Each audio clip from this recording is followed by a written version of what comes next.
Hey guys, welcome back once again to the world of English exams. In this video, we are going to understand how to write a very good structure for the bar chart. This is one of the types of reports that is seen in the academic writing task, and as a part of the task 1, we are going to get various types of reports, and one of them is the bar chart. This is a very important and a frequently repeated type of report. So let's not delay and let's get the video started with how many types of reports are there, and then we'll look at the detailed structure of how to write a bar chart. So stay tuned till the end of the video if you wish to know a sample answer along with the useful tips while writing the bar chart.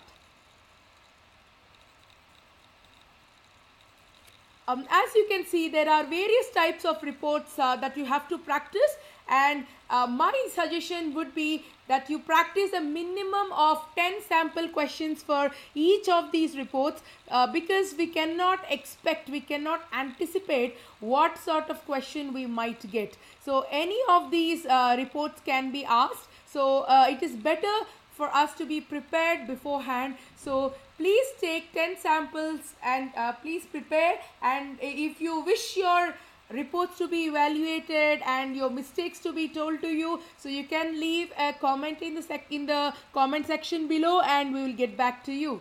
So we can see that the various types of reports are bar chart, pie chart, line graph, table, map, process or flow chart, then life cycle, combinations, etc. So we are going to look at each one of them in detail in the videos to come, but you can check out our channel World of English Exams if you wish to know the detailed information about the same. Now in the previous video I have provided you a detailed overview about the various types of reports and how to write a good structure for each of the reports. So I will give the link in the description box. So don't forget to check that video out if you want to understand how to score high in this task. Okay, so now let's get started and understand what a bar chart is. Basically, a bar chart looks something like this. So this is what you're going to see in the final exam, and if at all you get this question type, there are several things to be observed. The first point is you can see that there is an x-axis and there is a y-axis. So x-axis is a horizontal axis, and you can see that there are 4 things here which are called legends, and the first one I have just given it as category 1, then the second one is category 2, third one is category 3, and the fourth one is category 4. Like so, you would be seeing several things which are listed along the x-axis. And along the y-axis, which is the vertical axis, here there are certain numbers like 0 to 6. So these can represent anything like centimeters, meters, percentages, ratio, proportion, or quantity, something like that. So some sort of a measure will be given along the y-axis. So you need to interpret the bar graph properly. Here you can see that there are 3 things which are being compared. One is given in the blue line, which I have named as series 1. Then the second one is given in orange, which is series 2. And the third one, which is in gray, is given as series 3. Like so, you would be having one or more than one categories which are represented in the form of vertical or horizontal bars. And that's why this this representation is given the name bar chart. Now, what do we need to do if we are given a bar chart? First things first, we need to identify what is given along the x-axis and what is given along the y-axis. Guys, remember, it is very important to represent the information properly. We are not supposed to skip any essential information or not give any unnecessary information. So we're going to look at some of the points to remember, but let's continue the discussion further. The second point to remember is that you need to interpret the exact quantities. So for some of the series, as you can see here, we cannot exactly tell what is the number. We can approximate what is the quantity. But for things like very certain issues, like for example, if you can see the final bar here, I'm just pointing it out here. Can you see the final bar here? So it's showing that the range is exactly 5% or 5. So this such figures which definitely tell you that this is the highest value and this is the lowest value have to be correctly written. So you cannot approximate it there, because you cannot take a chance with the figures and the representation accurately. So having known what are the things to do, we shall understand what are some of the points that you have to note when writing a bar chart. So the first one, you're going to describe the significant trends in the graph. So when you just go back and see, you can see that there are many trends. So some series would follow a high trend, and some would follow an increasing trend, a decreasing trend, a fluctuating trend, a stable trend. So there are many such patterns which are observed here, isn't it? So all these patterns must be correctly interpreted. So that is the first point. Then second point, remember that you need not describe everything. This is the common mistake which test takers would make. They'll just go ahead and describe every single detail that they see on the bar chart. No, that is not required. In fact, if you go ahead and describe every single detail like that, there is often a chance of getting a low score, because the report question clearly, the question prompt clearly says that you should summarize. You have to interpret and summarize. And what is the meaning of summary? It doesn't mean that you have to explain in detail. You just have to give them a gist of what you see. So remember this point, that the other person, you need to assume that when you're writing a bar graph, the other person is not able to see the bar graph. So he or she does not have this picture in front of them. So your explanation should be in such a way that they are able to visualize what the bar chart could look like. If you can do that, then that is a perfect structure. Not just for the bar graph, but this applies to any report. Now let's move on to the third point. Use the related vocabulary. Yes, this is very important, as there is a factor band descriptor called lexical resource. Lexical resource is nothing but the range of vocabulary. Guys, please don't understand that lexical resource is just vocabulary. It is the range of vocabulary. So you should be using the topic specific vocabulary. In this case, there are certain trends that you need to describe, isn't it? So we just spoke of that, and for that you need to use what are called collocations. Collocations are nothing but words which are generally used together. For example, very important, slight increase, drastic decline. Okay, so gradual increase. So such words which are actually often used together are called collocations. And when you're using collocations, definitely you're explaining the trend in a much more significant way. So that is what is the next point that we have written. Use collocations while describing the trends and patterns. Now let's move on to the fifth point. You need to follow a proper structure. Very, very important, guys. You need to follow a proper structure. You need to have a template in your mind while writing it, so that it is very easy to start writing. But I'm going to teach you a 5-step method in order to write very well. So your report should contain the following things. The first one is introduction. The second one is the overview. And the third one is body paragraphs. So the number of body paragraphs that you are going to write may differ. It can be 2 or 3 depending on what sort of trends you see and how do you categorize the various patterns that you see. So introduction, overview and body paragraph. So these are the things that needs to be written.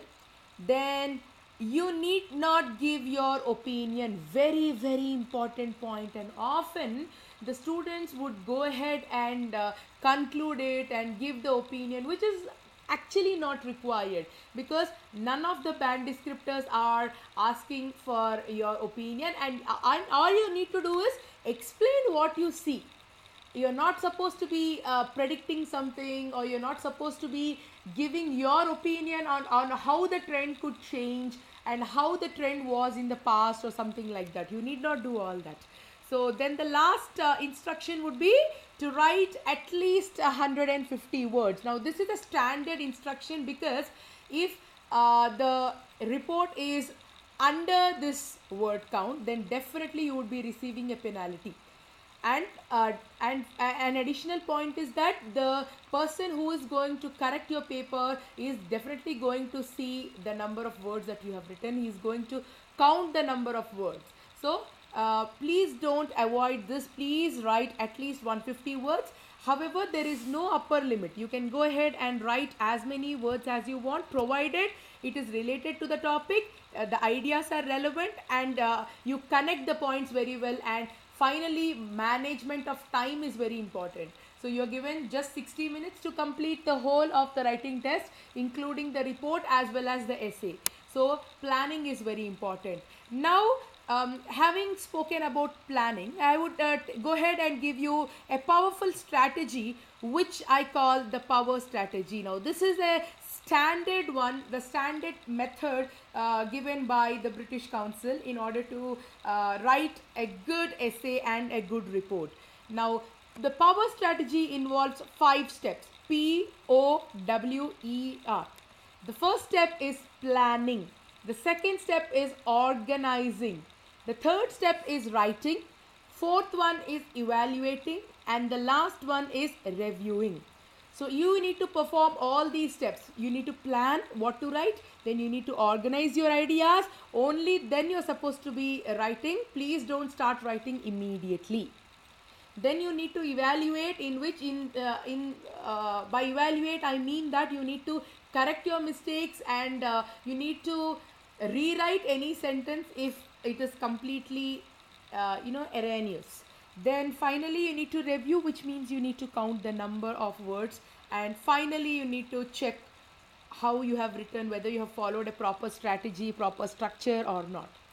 Now, having said all these, let's look at a sample question, and let's write a bar chart report step by step and sentence by sentence. And as I explained, we are going to follow the structure of introduction, overview and body paragraphs. Okay, so here I'm comparing not just one bar chart, but I'm comparing 2 bar charts. So the first bar chart is talking about the number of marriages and divorces in the USA from 1970 to the year 2000. So this is the first bar chart, and as you can see, along the x-axis the years are mentioned, 1970, 1980, 1990 and 2000. And along the y-axis we can see that the number of marriages and divorces are mentioned, and the units are in millions. So the number of people in millions who got married and who got divorced in these years are mentioned. And the green bar represents marriages and the blue one represents divorces. Now this is in brief about the first chart. And what about the second chart? The second chart is showing the marital status of adult Americans in 2 years, in the first year of study and in the last year of study, that is 1970 and 2000. Guys, please see that it is not making a comparison, but it is just I mean to say that it is not a continuous process. They have taken 2 different years and they are showing a comparison here. So the first one in orange is or brown is showing you the marital status in 1970, and the one in yellow is showing you the marital status of adult Americans in the year 2000. So the first point to note here is that all the years are in the past tense. So you need to follow the past tense while writing the report. This is a very important point. If you modify it and if you write the body paragraphs and overview in the present tense, then definitely you would be losing for what is called grammatical range and accuracy. Having said that, let's get started to write the essay. Write the report. So, how to write the introduction? In the introduction, you need to specify two things. First one, you need to paraphrase the given question. The second, if there are any units, like in this graph we have that the units are millions. So, you're going to mention that in the introduction. Okay, so you're going to mention the paraphrase as well as the units. Now let's read it. The given bar charts provide the information about the rate of marriages and divorces in the US from 1970 to 2000 along with the marital status of American adults in the years 1970 and 2000. Units are measured in millions. So this is how an introduction should look like. You're not supposed to be going in detail. You're not supposed to be giving any additional details in the introduction other than the paraphrase, and if there are any units, you need to mention that. Now let's see what to write in the overview. When you're writing the overview, you need to mention any fluctuations along with the highest and the lowest values. I repeat, when you're writing the overview, you need to mention the highest values, the least values, and if there are any significant fluctuations, you're going to mention them. You're not supposed to be writing any sort of data here in the form of numbers. Writing figures which are represented along the y-axis should be avoided while writing the overview. Now let's see how it is done. Overall, it is evident from the first graph that there was a decline in the number of marriages in the USA. So we can see in the first graph that the number of marriages has slowly declined. Can you see that the green bar is first starting at 2.5 millions, then in the next year also, that is in 1980, it is at 2.5, but slowly it was decreasing and it slowly came to 2 million by 2000, by the year 2000. Can you note that? So that is the first point that we are representing. And what about the rate of divorces? I can see that the rate of divorces started at 1 million and slowly it increased. It reached its highest value, its peak in the year 1980 at nearly 1.4 million. And then slowly the rate started to decrease and finally it ended at 1 million. So this is what I can see in the first graph. And in the second graph, what can I see? Clearly it is showing that the number of people who were married were more in both the years 1970 and 2000, isn't it? So we can see that both in 1970 and in 2000 the rate of married adults were more. The other quantities were here and there, but they were very insignificant when compared to those who were married. Now these are the points that I need to mention, but remember, no figure should be represented here. Okay, so overall it is evident from the first graph that there was a decline in the number of marriages in the USA and the divorce rate showed some fluctuations throughout the period. The second graph indicates that the highest percentage of adults were married in both the years 1970 and 2000. Now this is how to write an overview. Now having understood how to write it, let's proceed to write the body paragraph 1 and the body paragraph 2. Now in the first body paragraph, I can talk about the first chart, and in the second one I can talk about the second chart. This is a very easy method to write it. Otherwise you can just go ahead and compare what is the trend in 1970 and you can in the first chart, and you can compare it in the second chart. And similarly you can represent 1980 and 1990 from the first graph, and again in the year 2000 you can compare the first chart and second chart. You can adopt any method to do that, but the easiest method is you can restrict the body paragraph to describing what is given in one bar chart, and in the second body paragraph you are going to describe the second bar chart. So this is how you need to compare and contrast. So having understood this, let's proceed to writing the body paragraph. Now in the body paragraph, I am going to describe what is given along the x-axis as well as what is given along the y-axis.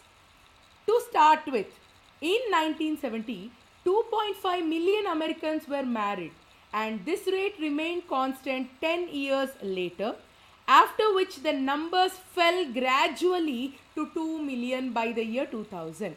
So that's what we understand. It started at 2.5 millions and slowly by the end of the period it reached 2000. Have you seen that I haven't gone in detail to describe each and every thing that I have seen? So just I'm going to give the broad picture of what I'm able to see along with the figures. Then in contrast to this, the divorce rate was 1 million in the year 1970, and this reached the peak. Peak is the highest value. This reached the peak in the year 1980 at 1.4 million. In the next 2 decades, the rates slumped down and reached 1 million by 2000. So this is how I should describe the first body paragraph. Now let's see what happened in the second body paragraph. The second bar chart shows that approximately 70% of the American adults were married in 1970. So we'll just go back and see. Yes, so we can see that the brown bar for married adults is showing that it is at 70%, whereas by the year 2000 it has slumped down and came down to 60%, right? Okay, so in 1970, but this figure plunged to 60% 30 years later. I don't need to give the same number over and over, but I can paraphrase it in this way. On the other hand, there was a slight growth in the proportion of unmarried adults. So unmarried adults are nothing but never married. Can you see that there is a slight growth? Maybe it was 11% and then it went up to 20%. Similarly, the rates of people who were divorced also increased slightly, but I can see that there is no significant change in the number of people who were widowed. Okay. On the other hand, there was a slight growth in the proportion of unmarried adults and those who were divorced, around 10%, while the percentage of widowed Americans lowered slightly. Now this is how I need to represent it. If you carefully observe, I did not give any conclusion here. All I did is describe the significant and very important features that I could see in both the bar charts. And if you write everything together, it looks something like this. And I hope you understood how to write the bar chart and how to represent the data and interpret what you see. So if you found this video useful, please do like it, share it with all your friends, and don't forget to subscribe to our channel worldoфenglishexams.com. For more interesting videos, stay tuned to our YouTube channel World of English Exams. Until I see you with the next informative and useful video, happy preparation guys!